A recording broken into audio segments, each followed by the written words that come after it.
Export dynamics in Rwanda are changing. With a focus on high-quality manufacturing and a supportive environment for businesses, the number of firms that export is increasing as Rwandan products go beyond East Africa and enter into the global markets. Hello and welcome to Doing Business in Rwanda with me, Naringwa Fiera Muthoni. In this episode, we'll look at the growing manufacturing industry in the country and find out what efforts are being made to ensure its survival and progress even during an ongoing pandemic.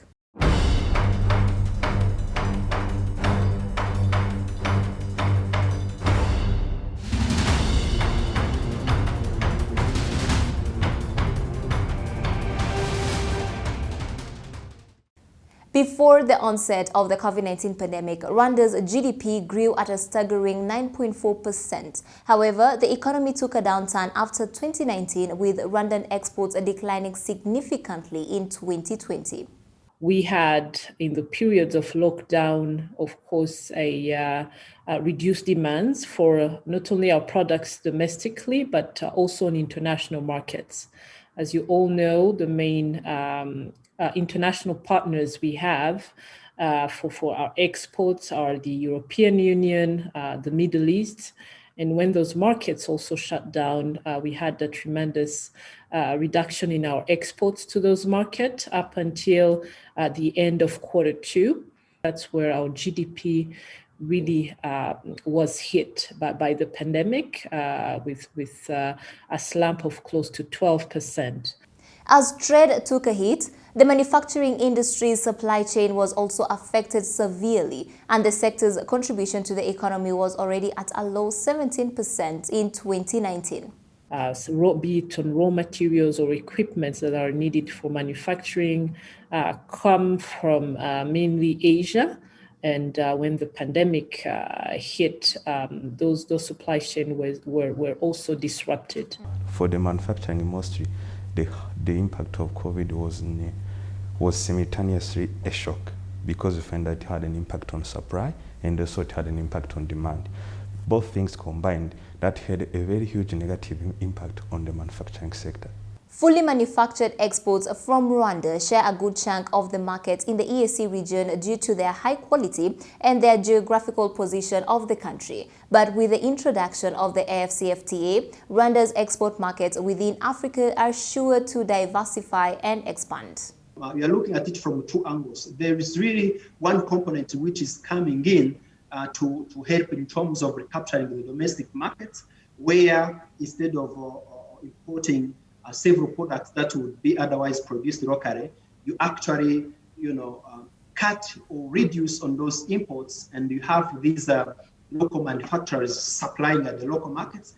But also you have our companies leveraging on those programs like the free continental trade agreements that was approved or that was rolled out, and then be able to access other markets. And also, of course, you have also frameworks like EAC.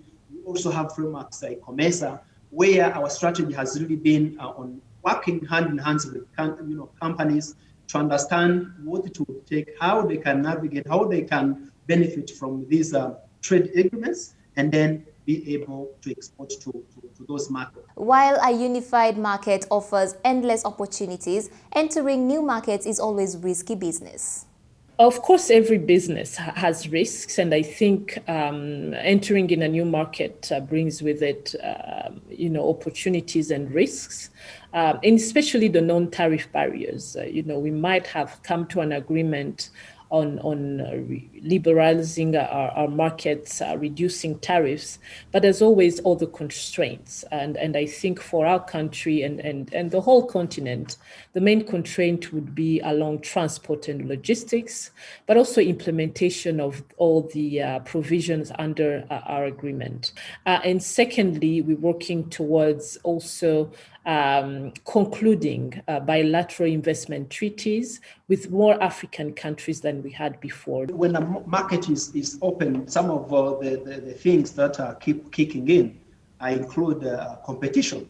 So it's no longer really, if you have a company from Rwanda, you have another one from Tanzania, from Kenya, from Egypt, from Morocco. The key question is, how do we support our companies and be competitive at international level?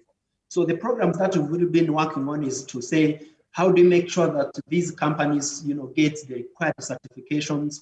How do you make sure that they understand they access actually affordable financing so that if they are exporting or if they are producing, they cut on their cost, which would again have a positive impact on the final price.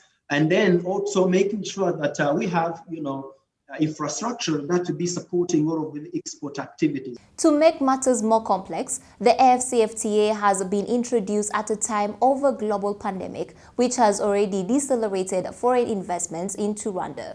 And it's actually the situation in different parts of the world. It's not in Rwanda only.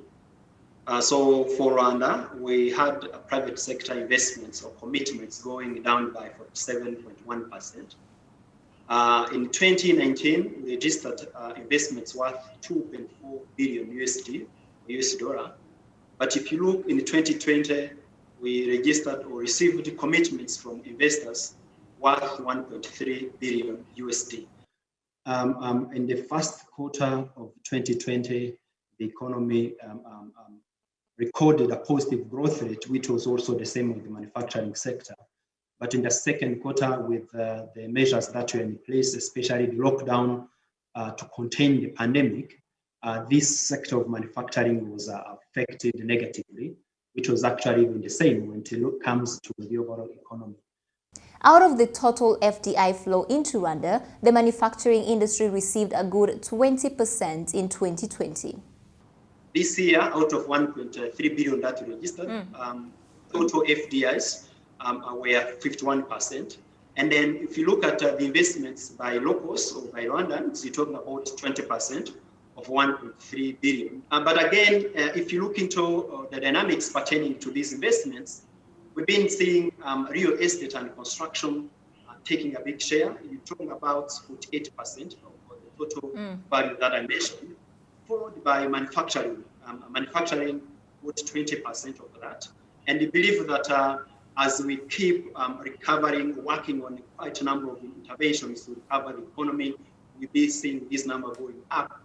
When we had the lockdown being lifted partially, people going back to work, majority of the manufacturing activities coming back on board, we recorded actually an increase in terms of the overall output from manufacturing sector.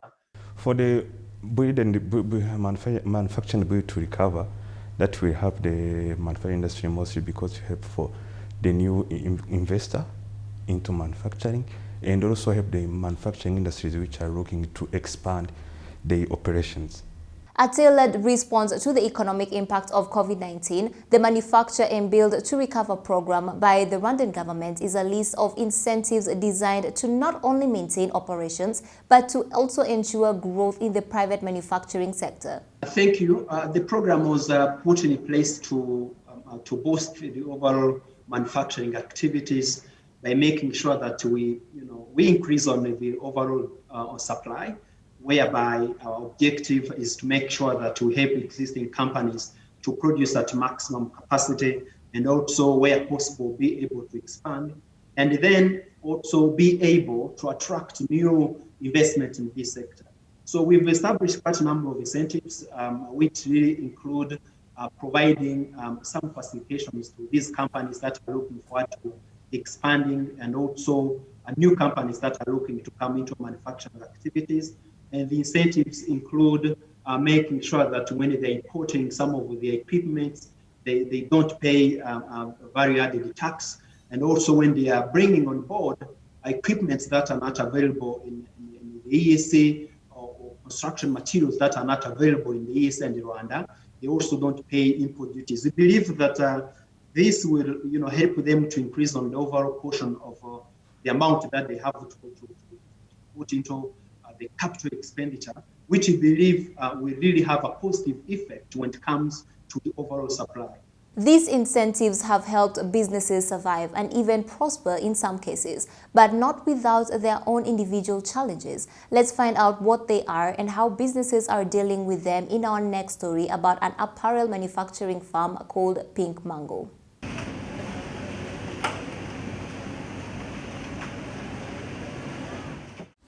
30 years ago, China was behind Rwanda in garment manufacturing. Today, it's one of the biggest garment manufacturers in the whole world. So what we do is we get the Chinese model, bring it to Rwanda, transform it according to the culture of Rwandans, to fit in the perspective of Rwanda. So what our aim is, transforming the China success into the made in Rwanda success. Instead of made in China success, it should be made in Rwanda, made in Africa success. That is our aim. From June 2019 to June 2020, we exported $6.5 million worth of garments. Our target was 2 million, so it has gone threefold. So I believe we are contributing a lot. When we started the company, we had 500 employees. Today we have 1,600. Pink Mango's contribution to Rwanda's economy is continuing despite a pandemic. For us, in fact, we are not only affected when it came to Rwanda. We are first affected when it was reported in China because it affected our supply chain. Because all our raw materials were coming from China. China was under lockdown, so it affected us. So what happened is we had to find ways of making sure we maintain clients. Imagine raw materials are coming from China. We are supposed to do work in Rwanda, and then we are supposed to export to Europe. We have tried to make sure that we keep operational. Financially, we have been affected, but we try to devise other means. For example, when we got affected in China, we started flying in raw materials to make sure we meet the demands and the timelines of clients. When it came here, it was the same thing. We had a lockdown of 45 days. 45 days was a very long time. Clients couldn't wait. So when they opened, we had to make sure things are flown in and even the orders are flown out to make sure we meet the client needs. So it has had a very, very serious impact. But to maintain its clientele, Pink Mango had to overcome new logistical challenges. One container from from China to Dar es Salaam was $2,200. Today, it's $5,200. There's nothing we can do about it. It's affecting everybody.